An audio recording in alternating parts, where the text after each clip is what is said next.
Friends नमस्कार, कैसे हैं आप लोग सभी। तो आज का ये जो वीडियो है इसमें हम दो चीजों पे बहुत अच्छे से और बहुत सटीक तरीके से बातचीत करने वाले हैं।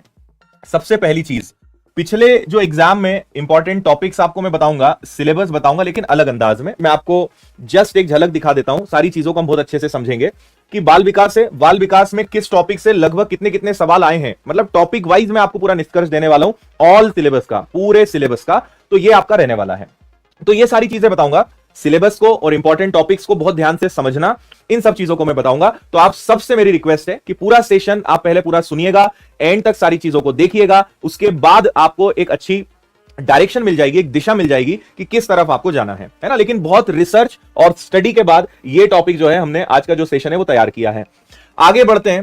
देखो, आपको पता है कि 5 सेक्शंस में आपका पेपर है। बाल विकास है, शिक्षा शास्त्र है, भाषा 1, भाषा 2, गणित, पर्यावरण, इसमें हिंदी, अंग्रेजी, संस्कृत और सभी में सभी विषयों की पेडागोजी। फिर इन्होंने, आप नोटिफिकेशन में देखेंगे, इस प्रकार से पूरा सिलेबस दिया हुआ है। तो ये सिलेबस आपने भी देख लिया होगा, पीडीएफ में मैंने वीडियो बनाया था, आपने उसमें भी देख लिया होगा। तो इस सिलेबस को मैं छोड़ रहा हूं, ये तो आपने देखा ही होगा। अब हम आते हैं उस टॉपिक पे जो आपको कहीं नहीं मिलेगा, या फिर आप बहुत पुरानी चीजें पलटाएंगे, पुराने पेपर्स को स्टडी करेंगे, तब आपको ये चीजें मिलेंगी। सबसे पहली चीज यहां पर है और वो है आपकी बाल विकास। तो आप सुन भी लें और इसका स्क्रीनशॉट भी ले लें, क्योंकि आपको इससे पता चल जाएगा कि किन टॉपिक्स से ज्यादा प्रश्न आते हैं, किन टॉपिक्स को छोड़ना है, किन टॉपिक्स को पढ़ना है। और एक और बात बता देता हूं कि ये लोग जो पीडीएफ में सिलेबस देते हैं उसमें कई ऐसे टॉपिक्स होते हैं जो होते ही नहीं है, दिखाई नहीं देते, लेकिन क्वेश्चंस तो आते हैं। तो हमने उन टॉपिक्स के नाम भी यहां पर लिखे हैं जो सिलेबस में मेंशन नहीं है लेकिन प्रश्न आते हैं, या वो टॉपिक्स इतने छोटे या किसी चैप्टर का हिस्सा होता है कि उसको अलग से उचित समझते नहीं कि उसको मेंशन करें, लेकिन प्रश्न तो आते हैं, आपको तो पढ़ना है। तो आप यहां पे देख सकते हैं, वृद्धि, विकास और विकास के सिद्धांत, इससे एक सवाल आया था। विकास की जो अवस्थाएं हैं, सामाजिकरण जो है, पियाजे और इसी प्रकार के जितने भी बाल विकास के जो महारथी लोग रहे हैं उनसे रिलेटेड बहुत सारे प्रश्न हर बार आते हैं।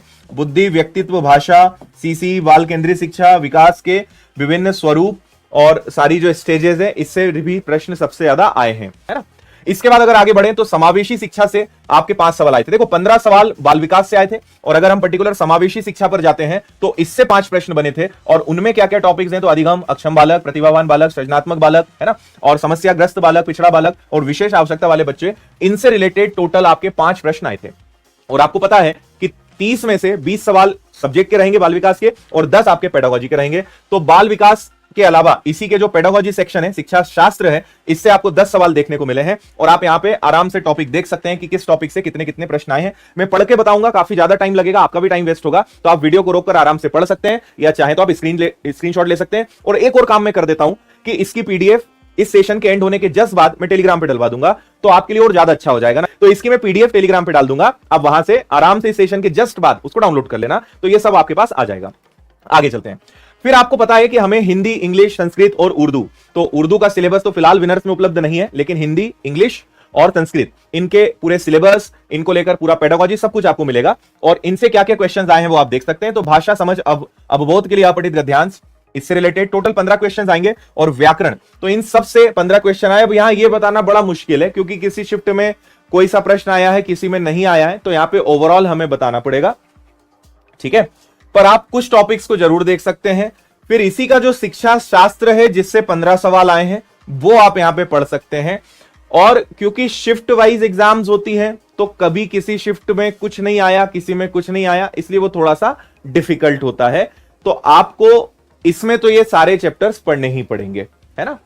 चलिए, इसके बाद अंग्रेजी में चलते हैं। तो कॉम्प्रिहेंशन, ग्रामर, वर्बल एबिलिटी, इसमें हमने जरूर पूरा दे दिया है कि किससे कितने कितने क्वेश्चंस आए हैं। तो जैसे पोयम है, 7 क्वेश्चंस आपको मिलेंगे, पैसेज 8 क्वेश्चंस मिलेंगे, एडजेक्टिव, एडवर्ब 1 से 2 सवाल, preposition, conjunctions, figure of speech. इसके बाद इसी का जो पेडागोजी होता है, इससे 15 सवाल आएंगे, उसमें क्या क्या सेक्शंस हैं, और इसमें हमने जरूर बांट दिया है कि किस सेक्शन से कितने कितने क्वेश्चंस आएंगे। तो वो सब आपको यहाँ पे बहुत अच्छे से दिख रहा है, रोककर आराम से पढ़ लीजिएगा। संस्कृत है, अगेन संस्कृत में भी 15-15 में डिवाइडेड रहेगा, 15 भाषा के, 15 पेडागोजी के। तो भाषा समझ अवबोध के लिए अपठित गद्यांश, और इसके बाद व्याकरण, सब मिलाकर 15 क्वेश्चंस। और ये इसकी पेडागोजी में क्या क्या क्वेश्चंस आते हैं वो सब आपको यहां पर मिल रहा है, ठीक है। तो इसको आप देख लीजिएगा क्या क्या टॉपिक्स हैं, क्योंकि इसको आप जब ओरिजिनल सिलेबस से मैच करोगे तो आपको कई चीजें जो है डिफरेंस लगेंगी। चलिए, गणित की अगर बात करते हैं तो गणित में, मतलब पहले तो मैं हर बार एक चीज कहता हूं कि अगर कोई गणित के नाम से डर रहा है तो भाई इसमें बिल्कुल मत डरना। क्योंकि इसका गणित बहुत आसान आता है, आसान भी नहीं बहुत आसान आता है। मतलब छोटे बच्चों के सिलेबस में क्या टॉपिक्स होते हैं बस वही है। यहां पर चैप्टर्स बड़े आसान आते हैं, दशमलव, भिन्न, विभाज्यता, इकाई अंक, संख्याओं को जोड़ना पलटना, बोर्डमास के नियम, एलजेब्रा बहुत बेसिक आता है, भिन्न के क्वेश्चंस आते हैं, है ना। इसके बाद एलसीएम, एचसीएफ, वर्ग, वर्गमूल, घनमूल, मतलब मैक्सिमम चीजें तो कैलकुलेशन से ही जुड़ी हुई है, सिंप्लीफिकेशन, कैलकुलेशन। फिर इकाइयां मापन होता है ना, किलोमीटर को सेंटीमीटर में बदलना, मेट्रिक टन और अलग अलग जो इकाइयां हैं वो सब याद रखना। इसके अलावा आकृतियों से रिलेटेड यानी ज्योमेट्री एक पार्ट होता है, बहुत आसान आता है, वो आप सीख सकते हो। फिर अनुपात, समानुपात, एक नियम हो गया, औसत, प्रतिशतता, लाभ हानि, समय, कार्य। हालांकि ये सिलेबस में बहुत ज्यादा मेंशन नहीं है, लेकिन आप पढ़ के जाएंगे तो ज्यादा फायदे में रहेंगे। साधारण ब्याज, चक्रवृद्धि ब्याज, औसत आयु, द्विघात समीकरण बहुत सिंपल बेसिक वाला पढ़ना है। और डीआई, डेटा इंटरप्रिटेशन, जिसको हम बोलते हैं ग्राफ वाले जो क्वेश्चंस होते हैं ना, ऐसे ग्राफ बने रहते हैं या पाई चार्ट बना रहता है, तो ऐसे जो ग्राफ वाले क्वेश्चंस होते हैं और लगभग सभी से आपको क्वेश्चंस देखने को मिलेंगे। जैसे आयु काफी इंपॉर्टेंट चैप्टर है, प्रतिशत काफी इंपॉर्टेंट है, अनुपात समानुपात काफी इंपॉर्टेंट है। दो तीन सवाल आपको इनसे मिलेंगे ही, है ना। और यहां पर भी आप देखेंगे तो इकाइयां मापन से बेहद प्रश्न आते हैं, मेंसुरेशन, क्षेत्रमिति, 2D 3D, अच्छे खासे सवाल आपको देखने को मिलेंगे इन सब से भी। फिर इसी का अगर शिक्षा शास्त्र यानी पेडागोजी की बात करें तो 15 सवाल उससे रहेंगे और ये सब भी आपको यहां पे प्रॉपर तरीके से मिल जाएगा। ये और टॉपिक्स आप ले लीजिए मैथ्स पेडागोजी के, और सबके आगे क्वेश्चंस लिखे हुए हैं, कितने कितने क्वेश्चंस आएंगे, और पीडीएफ में शेयर कर दूंगा, टेलीग्राम पे आपको मिल जाएगी, आखिरी में बता दूंगा कहां पर।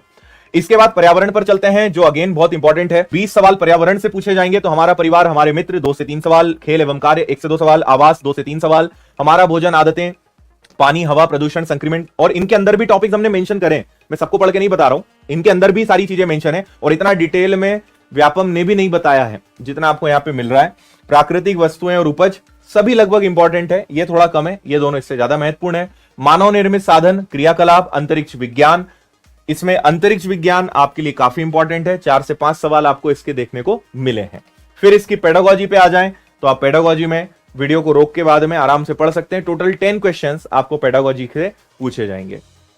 मतलब पेडागोजी हो गया और पहला आपका बाल विकास हो गया। इन दोनों में 20 सवाल सब्जेक्ट से रहेंगे, 10-10 सवाल आपकी पेडागोजी से रहेंगे। बाकी मैथ्स हो या कोई भी भाषा का पेपर हो, उसमें 15-15, 50-50 में वो डिवाइडेड है। ठीक है भाई। इसके बाद यहां पर आपके पास बाल विकास है ना। मैं चाहूंगा कि आप इन सब चीजों को आराम से पढ़ लीजिएगा, मैं पीडीएफ आपको दे दूंगा। जो मेन इसेंस जो बातें थी वो मैंने आपको बताई। बाकी हिंदी, अंग्रेजी, संस्कृत में अपठित गद्यांश पद्यांश आपके लिए स्कोरिंग पार्ट है, इसमें व्याकरण के प्रश्न भी शामिल होंगे। पर्यावरण में पिछले वर्ष स्टैटिक जीके, करंट अफेयर्स के प्रश्न भी देखे गए हैं, मतलब आपको स्टैटिक जीके और करंट अफेयर्स पर भी थोड़ा सा ध्यान देना पड़ेगा, उसको आप इग्नोर नहीं कर सकते हैं। यहां तक आपको सारी बातें समझ में आई जो मैं आपको समझाना चाहता था। बाकी इसके अलावा अगर आपके कोई और प्रश्न रह गए हैं तो आप कमेंट कर दीजिएगा, और आपके जो प्रश्न हैं उनके जवाब मैं आपको कल दे दूंगा। ठीक है, ठीक है, चलिए बहुत बहुत धन्यवाद। जाते जाते आप लाइक जरूर करिए। कैसा लगा आज का सेशन कमेंट करके बताइएगा। जय हिंद, खुश रहिए, मस्त रहिए, मुस्कुराते